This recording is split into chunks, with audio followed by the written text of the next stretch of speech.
Já reparou como certas pequenas atitudes que parecem inofensivas se podem transformar em algo que afasta as pessoas à medida que envelhecemos? É uma verdade desconfortável. Mas à medida que os anos passam, muitos de nós desenvolvemos, sem perceber, certos comportamentos que podem não só prejudicar as nossas relações, mas também a nossa própria alegria de viver. Não falamos de grandes defeitos de caráter, mas de hábitos subtis, quase automáticos, que se instalam e, com o tempo, criam uma barreira invisível entre nós e o mundo, entre nós e aqueles que mais amamos. É como se, sem nos darmos conta, deixássemos de ser a pessoa vibrante e acolhedora que sempre fomos.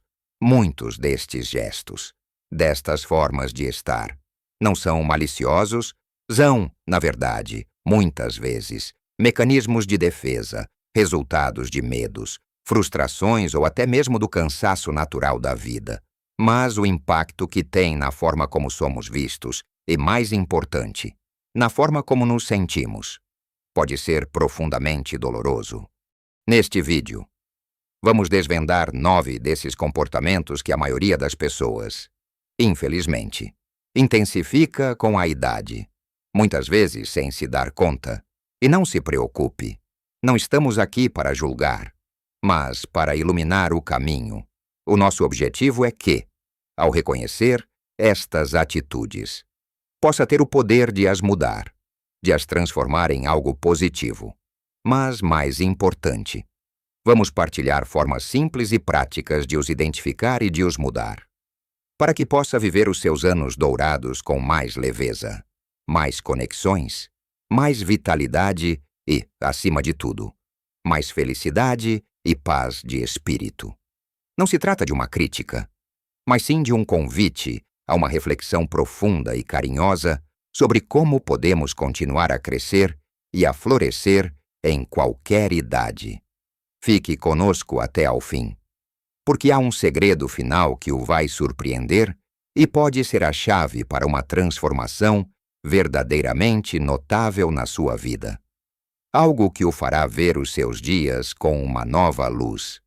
Vamos então mergulhar no primeiro desses comportamentos, um que muitas vezes se esconde à vista de todos, como um nevoeiro persistente que cobre a paisagem e que, de forma insidiosa, vai minando a nossa alegria e a das pessoas à nossa volta.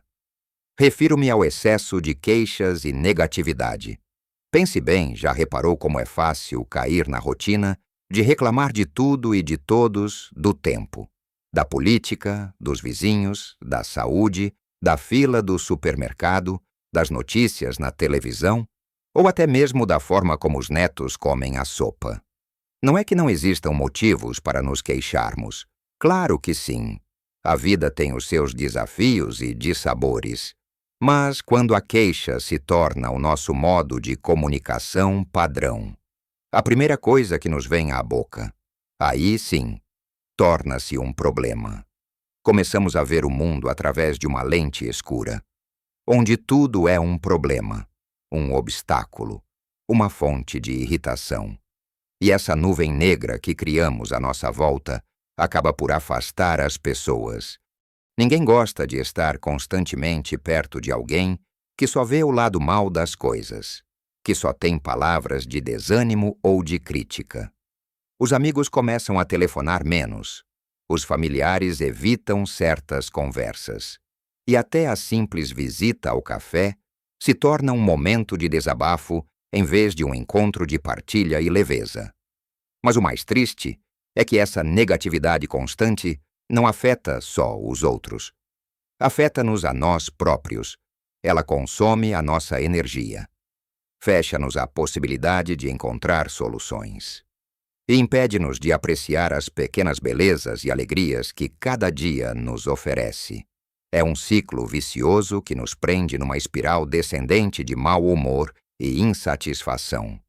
A boa notícia é que podemos quebrar esse ciclo. O primeiro passo é a consciência perceber quando estamos a cair nesse padrão.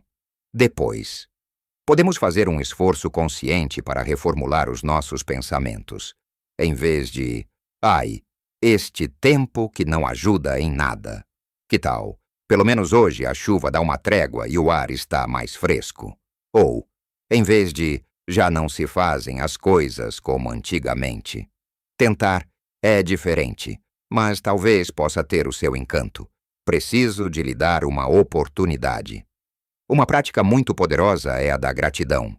Tente, no final de cada dia, listar 3 coisas pelas quais se sente grato.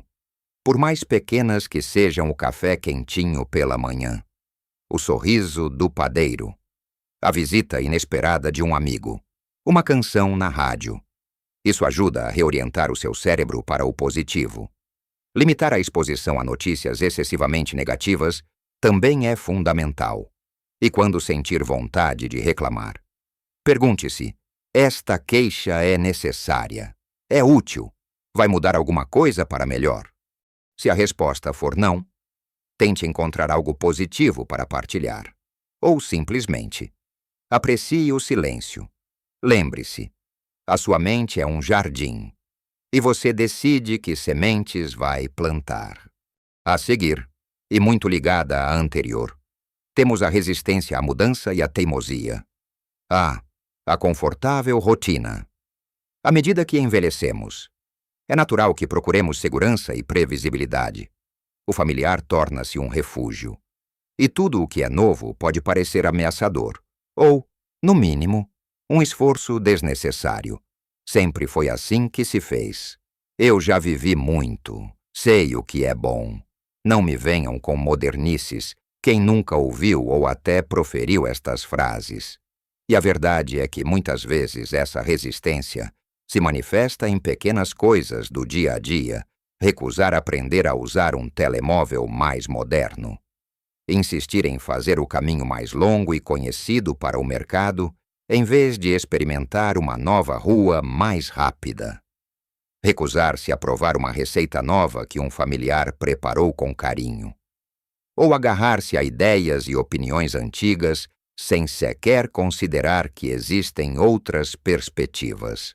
Esta teimosia, essa rigidez de pensamento, pode parecer, à primeira vista, apenas uma característica de personalidade, mas tem consequências profundas.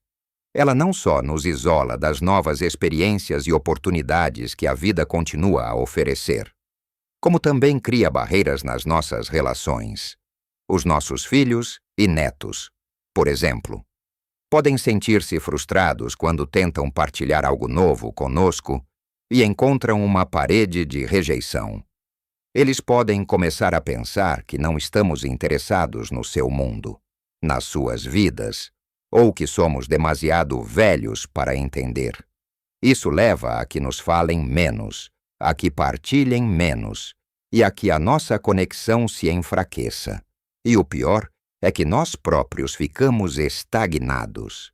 A mente é como um músculo se não a exercitarmos com novas informações e desafios.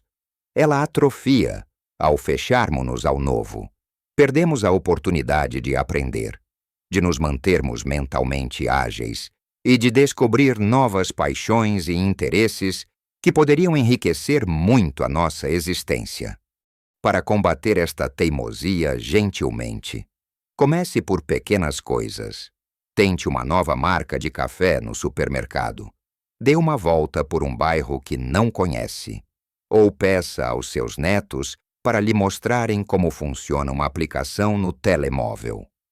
Não precisa de se tornar um especialista. Apenas mostre abertura, cultive a curiosidade, em vez de dizer, não quero saber. Pergunte, como é que isso funciona? O que é que te agrada nisso? Lembre-se de que abraçar o novo não significa abdicar de quem somos ou do que valorizamos.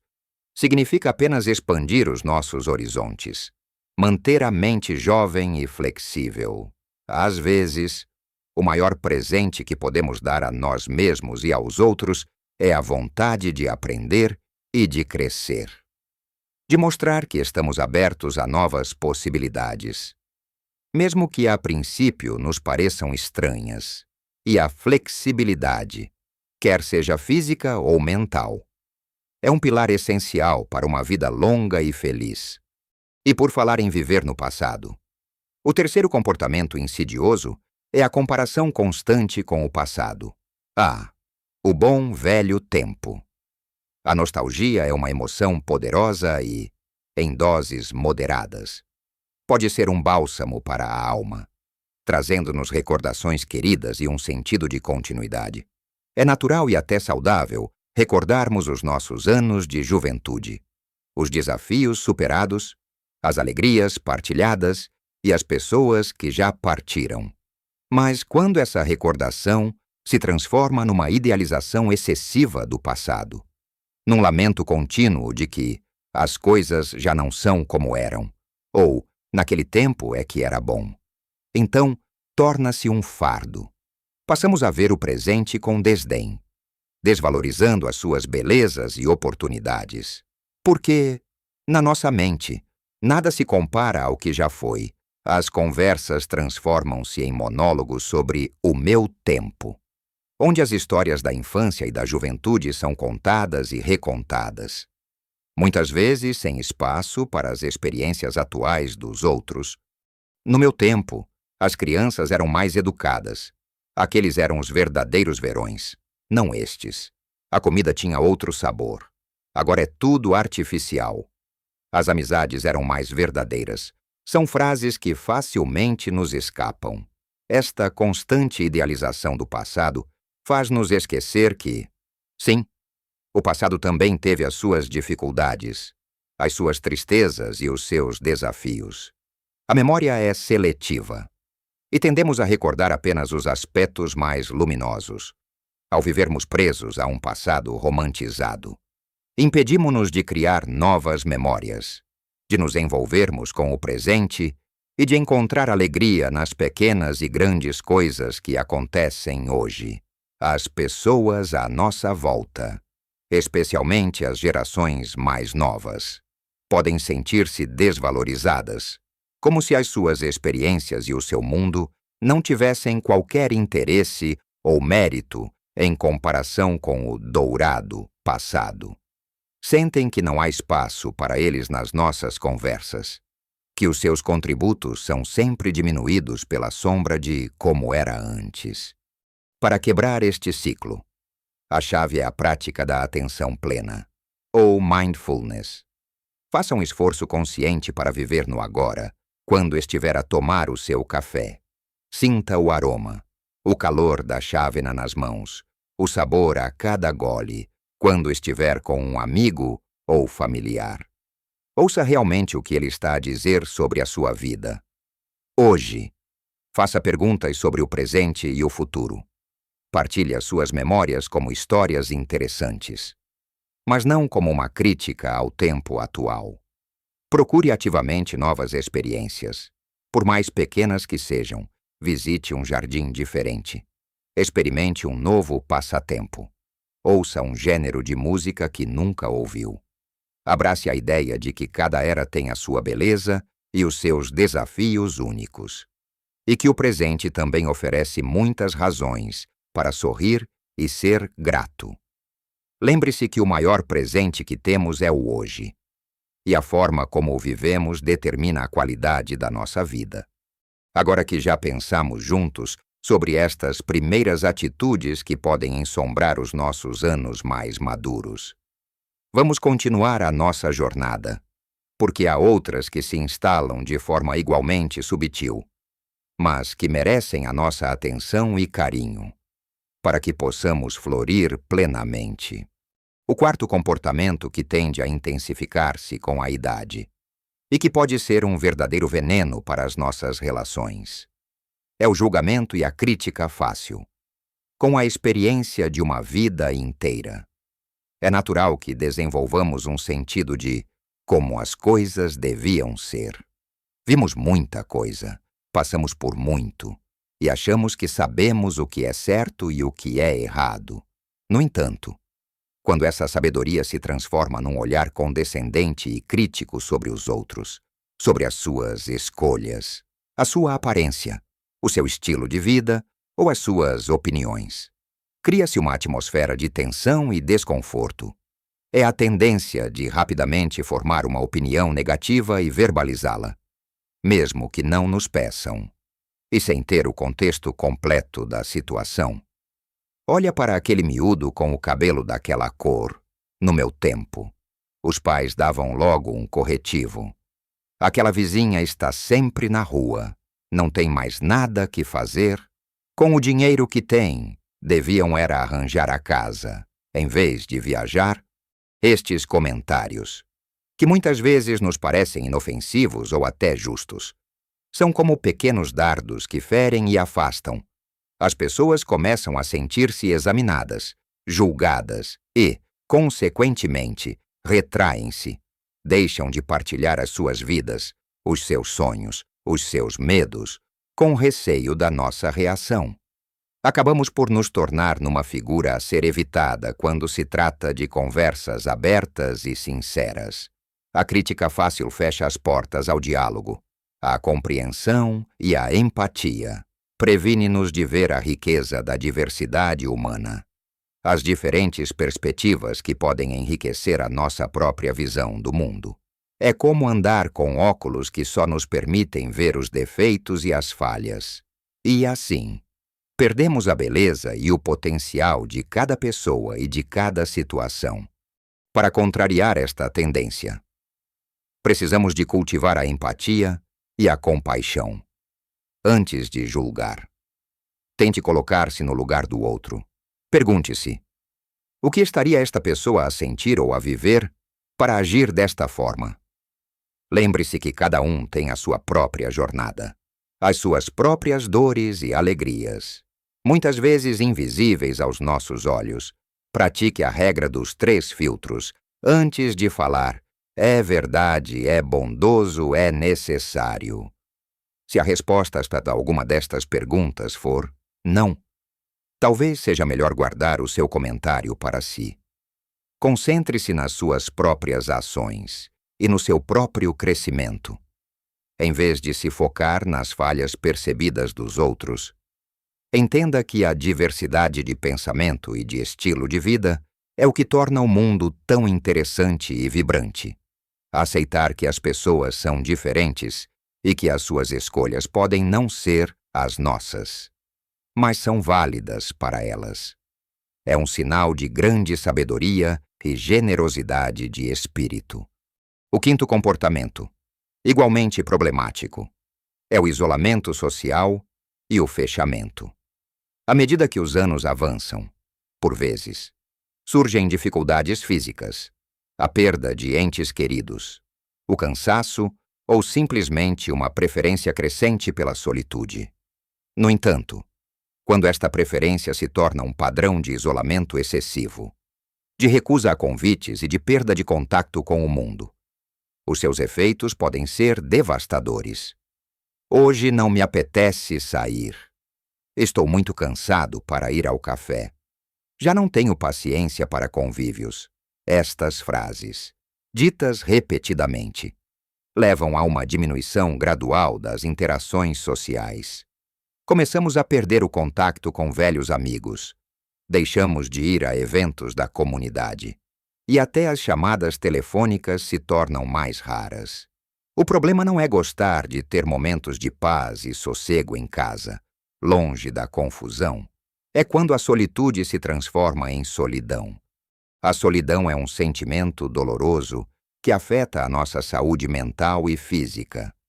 Acelera o declínio cognitivo e priva-nos da alegria e do apoio que as conexões humanas podem oferecer.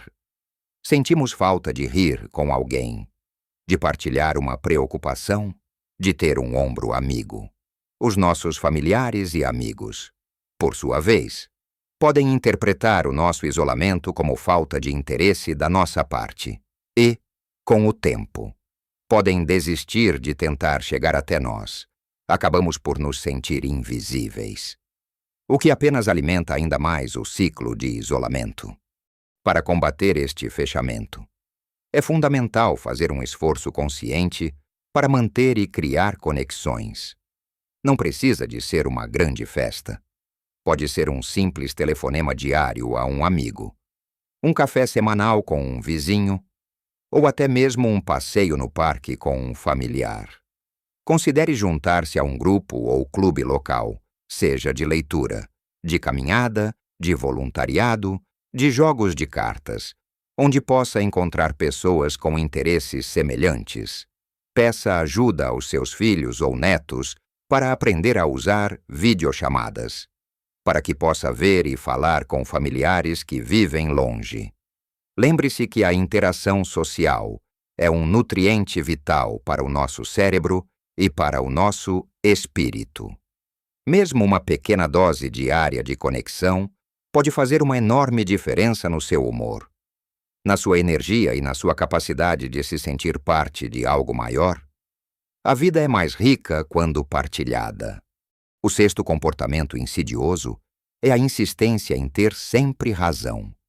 É uma atitude que nasce, por vezes, de uma vida de experiência, da confiança nas nossas próprias convicções, mas que pode tornar-se uma barreira intransponível nas relações. A necessidade de ganhar cada discussão, de corrigir cada pormenor, de ter a última palavra, mesmo sobre assuntos triviais, pode ser exaustiva e frustrante para quem está à nossa volta. Não foi assim. Foi de outra maneira. Eu sei o que estou a dizer. Estive lá. Tu é que não percebeste. Estas frases e a postura que as acompanha comunicam que a nossa opinião é a única válida e que o outro tem a dizer não tem importância. A pessoa que insiste em ter sempre razão impede-se de aprender, de ver outras perspectivas e de crescer. O diálogo saudável baseia-se na troca de ideias, no respeito pelas diferentes opiniões, na capacidade de ouvir e de ser ouvido. Quando alguém monopoliza a verdade, os outros sentem-se desvalorizados, silenciados e, eventualmente, desistem de tentar comunicar. As conversas deixam de ser um prazer e tornam-se um campo de batalha, onde cada um se arma para defender o seu ponto. Amigos e familiares podem começar a evitar certos tópicos de conversa, ou até a evitar conversas mais profundas. Para não entrarem em confronto, a intimidade e a confiança são severamente prejudicadas, e as relações acabam por se tornar superficiais, desprovidas da riqueza da partilha genuína. Para cultivar a arte de não ter sempre razão, o segredo é a escuta ativa. Realmente ouvir o que o outro está a dizer, sem o interromper, sem estar a planear a sua resposta, sem julgar, depois de a pessoa terminar. Dê uma pausa, conte até 3 em silêncio antes de responder. Faça perguntas abertas. Como é que vês isso? Qual é a tua perspectiva sobre este assunto? E o mais importante, esteja disposto a concordar em discordar com graciosidade.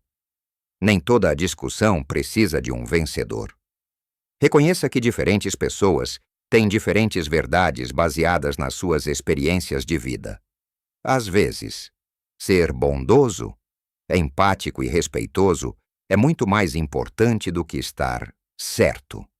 O objetivo de uma conversa não deve ser provar um ponto, mas sim conectar-se com o outro, entender e ser entendido. A humildade de admitir que podemos não ter todas as respostas, ou que a nossa perspectiva pode não ser a única válida. É um sinal de força e maturidade, não de fraqueza. A seguir, um comportamento que rouba cor à nossa vida e à dos outros é a falta de curiosidade e a mente fechada. É diferente da teimosia de que falamos antes, que é uma resistência ativa à mudança. A falta de curiosidade é mais uma apatia, um desinteresse generalizado em aprender coisas novas, em explorar ideias diferentes ou em entender perspectivas que vão além do nosso próprio universo. Depois de uma certa idade, e com a sensação de já ter visto e vivido de tudo, É fácil cair na armadilha de pensar que não há mais nada de interessante para descobrir. Ah, isso não é para mim. Já não tenho idade para isso. Não me interessa. Estas frases tornam-se um escudo contra o desconhecido. Recusamo-nos a ler um livro sobre um tema novo. Descartamos documentários. Não nos envolvemos em conversas sobre acontecimentos atuais ou novas descobertas científicas ou culturais. Esta atitude de mente fechada e de falta de curiosidade é um obstáculo para o crescimento pessoal. O nosso cérebro precisa de estímulos, de novos desafios, para se manter ativo e saudável. Quando deixamos de alimentar a nossa curiosidade, caímos numa rotina mental que pode levar à estagnação intelectual, à diminuição da nossa capacidade de resolver problemas e até mesmo a um maior risco de declínio cognitivo. Além disso, torna as nossas conversas menos envolventes, se não temos nada de novo para aprender ou para partilhar, se não demonstramos interesse no mundo que nos rodeia. Os outros podem achar-nos menos interessantes, e a qualidade das nossas interações diminui. Perdemos a oportunidade de nos conectar com as gerações mais jovens através dos seus interesses, de descobrir novas paixões ou de ver o mundo sob uma nova luz. Para reavivar a chama da curiosidade, comece por coisas simples. Tente ler um gênero de livro que nunca leu antes, ou assista a um documentário sobre um país ou uma cultura que lhe seja desconhecida. Pergunte aos seus filhos e netos sobre os seus hobbies, sobre o que os entusiasma, e tente aprender algo com eles. Visite um museu, uma galeria de arte, ou um local histórico na sua área que nunca tenha explorado. Abrace a ideia de ter uma mente de principiante, abordando novas informações com um sentido de maravilha e abertura. Em vez de ceticismo, lembre-se, o mundo está em constante evolução, e há sempre algo novo e fascinante para descobrir, independentemente da nossa idade. Manter a mente curiosa é manter o espírito jovem. O sétimo comportamento é o excesso de dramatização ou vitimização. É natural que, com a idade, enfrentemos mais desafios físicos, perdas e momentos de maior fragilidade. É importante reconhecer e validar as nossas dores e dificuldades. No entanto, o problema surge quando a narração das nossas provações se torna uma dramatização constante. Uma vitimização excessiva onde nos colocamos sempre no papel de vítimas das circunstâncias ou de coitadinhos, buscando compaixão e atenção a todo o custo. Ai, ninguém me entende, ninguém sabe o que eu passo. A minha vida sempre foi tão difícil. Eu sou tão infeliz. Só me acontecem desgraças, estas frases, e a postura de desamparo que as acompanha. Podem ser exaustivas para quem nos ouve, embora no início as pessoas possam demonstrar empatia. Com o tempo, a repetição e a intensidade da dramatização podem levar ao cansaço e até à irritação. As pessoas começam a sentir-se impotentes, sem saber como ajudar. Ou pior, sentem que estão a ser manipuladas emocionalmente. Esta atitude impede-nos de procurar soluções ativamente e de assumir o controle sobre aquilo que podemos mudar, ao focarmos-nos incessantemente no que está mal e no papel de vítima. Negamos a nossa própria força e resiliência e perdemos a capacidade de ver as bênçãos e as oportunidades de crescimento que, apesar das dificuldades, a vida continua a apresentar. Acabamos por nos prender numa narrativa de sofrimento que nos impede de encontrar a alegria e a paz, e que afasta aqueles que se preocupam conosco, que acabam por se sentir sobrecarregados pela nossa constante negatividade e desespero. Para contrariar a dramatização, comece por praticar a autocompaixão sem a autovitimização. Reconheça as suas dores e dificuldades, mas não se prenda nelas. Foque-se no que pode controlar, por mais pequeno que seja, e em vez de apenas lamentar, procure ativamente soluções ou apoio para os seus desafios. Mude a sua linguagem de "eu sou uma vítima" para "eu enfrentei um desafio". Lembre-se da sua própria resiliência e das vezes em que superou obstáculos no passado. Cada um de nós tem uma força interior imensa, e é importante reconhecê-la e utilizá-la, em vez de buscar apenas a compaixão. Procure o empoderamento. Celebre as pequenas vitórias e os momentos de alegria, e quando partilhar as suas dificuldades, faça-o de forma a buscar apoio e conselho, não apenas lamentos, para que o outro se sinta útil e não apenas sobrecarregado. Finalmente, o 9º comportamento, e talvez um dos mais difíceis de reconhecer em nós próprios, é a interrupção constante ou a dificuldade em ouvir atentamente. Numa conversa, o objetivo é a troca, a partilha de ideias e sentimentos. No entanto, à medida que envelhecemos, por vezes, a nossa paciência pode diminuir, a nossa necessidade de ser ouvido pode aumentar, ou podemos simplesmente estar tão cheios de pensamentos e experiências que mal esperamos pela nossa vez de falar. Sim, eu sei. Estás a falar de X, está de Z. Isso faz-me lembrar quando... Deixa-me só dizer uma coisa. Estas interrupções, mesmo que bem intencionadas, mostram que não estamos a ouvir verdadeiramente o que a outra pessoa tem para dizer. Estamos mais focados em formular a nossa resposta, em partilhar a nossa própria história, em vez de absorver a mensagem do outro. O resultado é que as pessoas se sentem desrespeitadas, ignoradas, e como se as suas palavras não tivessem valor.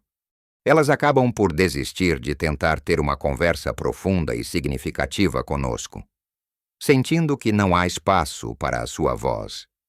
Pode parecer uma pequena falha de etiqueta, mas, a longo prazo, esta dificuldade em ouvir prejudica seriamente a intimidade e a confiança nas relações.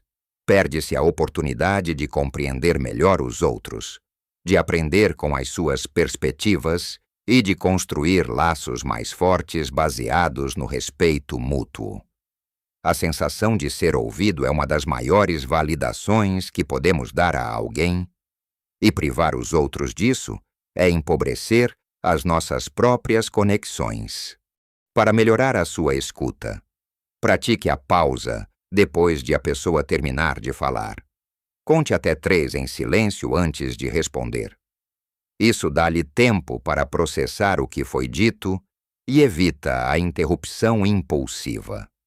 Mantenha contato visual e use a linguagem corporal para mostrar que está envolvido na conversa.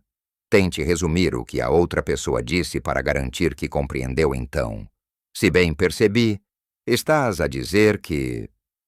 Esta técnica não só confirma que ouviu, como também mostra que se importa. E o mais importante, cultive uma curiosidade genuína sobre o que os outros têm para dizer. Lembre-se que ouvir não é apenas esperar pela sua vez de falar, é uma dádiva, um ato de generosidade que fortalece qualquer relação. Quando ouvimos verdadeiramente, abrimos a porta para uma compreensão mais profunda e para conexões mais ricas e significativas. Percorremos juntos um caminho revelador. Não é verdade? Falamos sobre a tendência, por vezes inconsciente, para a negatividade e as queixas constantes, que nos podem roubar aquela alegria e afastar quem mais amamos. Vimos como a resistência em aceitar o novo e a tentação de viver num passado idealizado nos podem prender, impedindo-nos de desfrutar das maravilhas do presente e de nos mantermos mentalmente jovens e ágeis. Refletimos sobre a forma como o julgamento fácil e o isolamento social criam barreiras, tornando as nossas relações mais superficiais e a nossa vida mais solitária. Exploramos como a necessidade de ter sempre razão e a falta de curiosidade podem fechar portas importantes ao conhecimento e à compreensão mútua, empobrecendo o nosso mundo interior e as nossas conversas. E, por fim, vimos como a dramatização excessiva e a dificuldade em ouvir atentamente afastam aqueles que mais nos importam, minando a confiança e a profundidade das nossas ligações. Se identificou com algum destes comportamentos, não sinta culpa, por favor. O importante é que agora está ciente, e a consciência é o primeiro e mais poderoso passo para a mudança. Estes não são defeitos de caráter irreparáveis, mas sim hábitos que se instalam, por vezes de forma tão sutil que nem nos damos conta. A boa notícia é que, com um pouco de reflexão e um esforço gentil, podemos mudar a trajetória. Lembre-se que pequenos ajustes nas suas atitudes diárias podem gerar grandes transformações na sua vida. Não se trata de uma revolução, mas de um reajuste, um renascer da sua melhor versão. Aquela que deseja ser mais leve, mais aberta, mais conectada e, acima de tudo, mais feliz. Cada um de nós tem o poder de escolher como envelhece, não apenas em corpo, mas em espírito e em interação com o mundo. Os seus anos dourados merecem ser vividos com a mente aberta, o coração leve e a alma cheia de ligações verdadeiras e alegria genuína. Este é um convite a olhar para si com carinho, a perdoar-se pelo que passou despercebido e a abraçar o futuro com um novo compromisso de crescimento e bem-estar. Adoraríamos ouvir a sua perspectiva. Qual destes comportamentos ressoou mais consigo? Ou talvez já tenha uma estratégia pessoal que usa para manter a mente e o coração jovens e abertos. Para cultivar relações significativas, partilhe a sua experiência nos comentários abaixo. A sua história pode ser a inspiração de que outro espectador precisa. Um farol de esperança e sabedoria partilhada. Juntos. Podemos construir uma comunidade onde nos apoiamos uns aos outros a viver a nossa melhor vida em qualquer idade. Se este vídeo trouxe alguma luz ou conforto à sua vida, por favor, deixe o seu like. É um gesto simples, mas que nos ajuda muito a continuar a criar conteúdo que faça a diferença, a chegar a mais pessoas que, tal como você, procuram viver com mais propósito e alegria. E se ainda não o fez, subscreva o canal e ative o sininho das notificações para não perder os nossos próximos vídeos, repletos de dicas e reflexões para uma vida plena em qualquer idade. Não queremos que perca nada do que temos para partilhar consigo. Lembre-se, envelhecer é um privilégio, uma oportunidade de acumular sabedoria, de aprofundar laços e de desfrutar da vida de uma forma mais plena e consciente. E a beleza de envelhecer bem reside na nossa capacidade de nos adaptarmos, de aprendermos, de amarmos e de nos tornarmos cada vez mais a pessoa que queremos ser. Com cada ano que passa, com uma sabedoria crescente e um coração cada vez mais grato. Que cada dia seja uma nova oportunidade para espalhar gentileza, para abraçar o novo e para viver a sua melhor vida, com a leveza e a alegria que tanto merece. Continue a florescer, a inspirar e a ser a luz que o mundo precisa. Até breve e cuide-se muito bem. Com todo o carinho e atenção que merece,